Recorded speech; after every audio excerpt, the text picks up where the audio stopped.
Вкратце, по первости, так скажем, мне очень хотелось бы поделиться с вами несколькими хорошими, проверенными на моем, к сожалению, личном опыте точками, саточиями, местами для воздействия на себя при любой ситуации, будь то ковидная пневмония, будь то кашель, который возникает по утрам или остался после обычного ОРЗ, ОРВИ, будь то простуда, аллергия, либо какие-то другие состояния. Это не больно, это не страшно, местами это приятно, местами не особо. Мне нужно просто получить вашу готовность выполнять практику. Друзья, готовы ли вы к практике? Да, хорошо, если вы готовы, смотрите, первое место.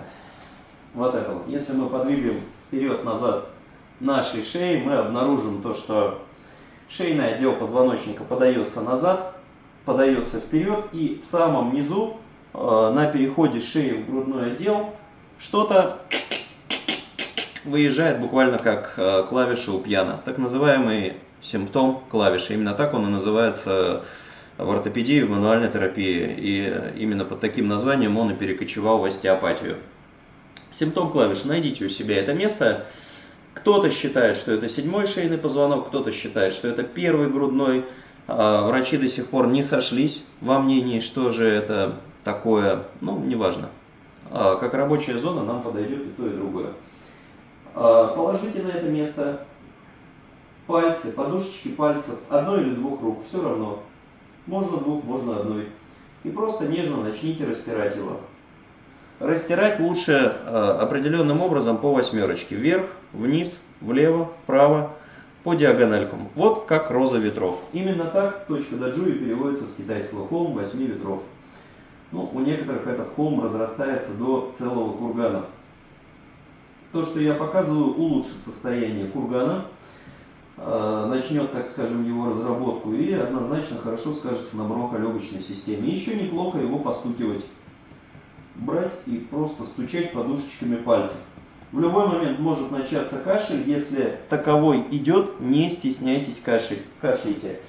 В прошлый раз мы разыгрывали массажерчики-долбилочки. Вот кому-то они пришли, можно ими. Можно взять пару ложечек, можно взять мячики.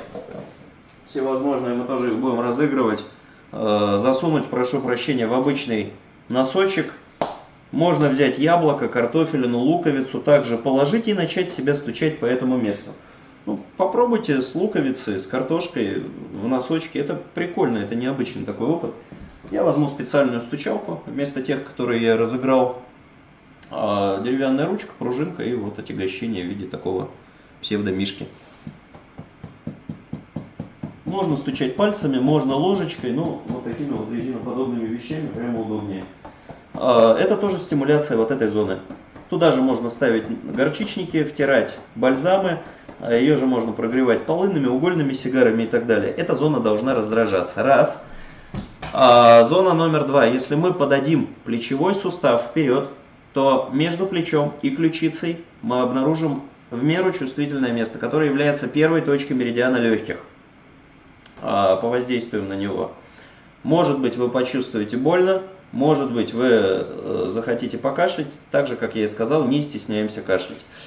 Прям берем и подушечкой пальца, величина ваших ногтей не играет абсолютно никакой роли, берем и продавливаем по кругу с такими вот немножко мазохистскими ощущениями. Не надо бояться, это не сексуальное отклонение, извращение, это борьба с болезнью. То же самое с другой стороны. Вот эти места вообще... Моя дача находится перед железной дорогой, рядом проходит огромнейшее, вечно шумящее Новорижское шоссе, живу в центре города, ну, соответственно, воздух и там не особо. Ну, у большинства людей такая же ситуация, экологическая ситуация в больших городах неблагополучная. Берите, массируйте, отплевывайтесь, отхаркивайтесь, постучите по грудинке.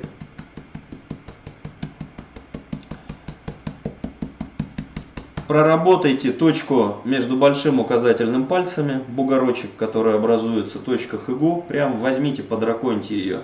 И не постесняйтесь, друзья, давайте шагнем немножко дальше, давайте определим еще одно место. Я сейчас его постараюсь выделить маркером для вас.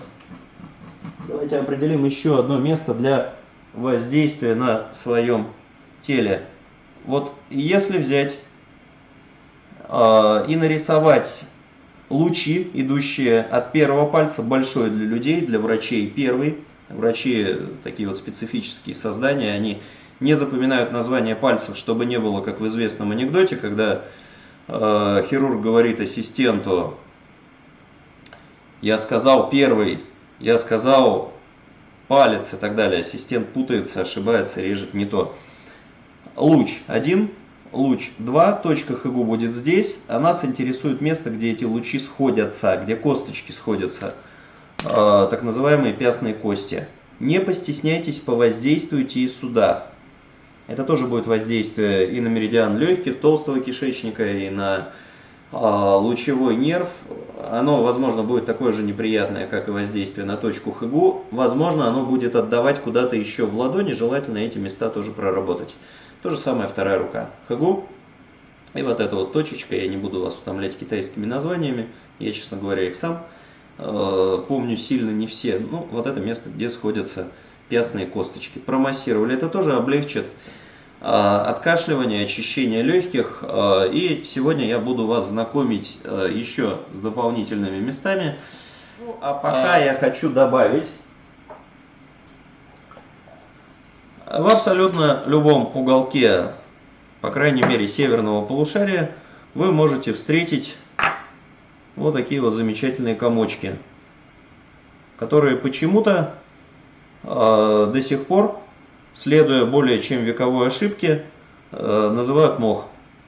Ну, любому школьнику после курса биологии понятно, что таких мхов не бывает, это лишайник. Это так называемый исландский мох, цитрария.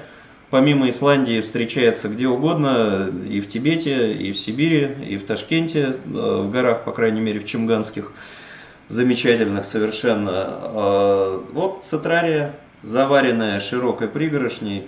Сейчас я ее покажу в измельченном виде. Вот она будет примерно так выглядеть. Не особо вкусна, хоть и не отвратительная, является прекрасным природным противовирусным антибиотиком, к которому вдобавок и у микробов, и у вирусов нет иммунки, в отличие от настоящих противовирусных и антимикробных средств. Пьем, улучшает отхаркивание, улучшает текучесть, повышает иммунку. Хорошая история. Можно и взрослым, и деткам, и, в общем, даже грудничкам можно, несмотря на то, что на упаковке по инерции пишут, что нельзя. Не совсем понятно, где точка. Пересмотрите в записи, друзья. И для тех, кто зарегистрирован, будут дальше дополнительные подарочки. Ну, давайте еще раз. Первое место. Точка бугорок между большим и указательным пальцами. Бугорок. Приведя большой палец к указательному, образуется бугорок. Я надавливаю на него своим большим и указательным, чувствую, что, блин, ну, это давит, прошибает. Это оно. Второе место – это место соединения костей не пальчиков, а костей пястных. Дальше есть еще запястные кости. Вот где они соединяются, в точке соединения будет находиться тоже такой вот очень а-та-та. Вот это второе место для тех, кто не понял. С точкой Даджуй, надеюсь, разобрались. С первой точкой меридиана легких там все понятно. С простукиванием грудины, я думаю, что тоже вопросов нет.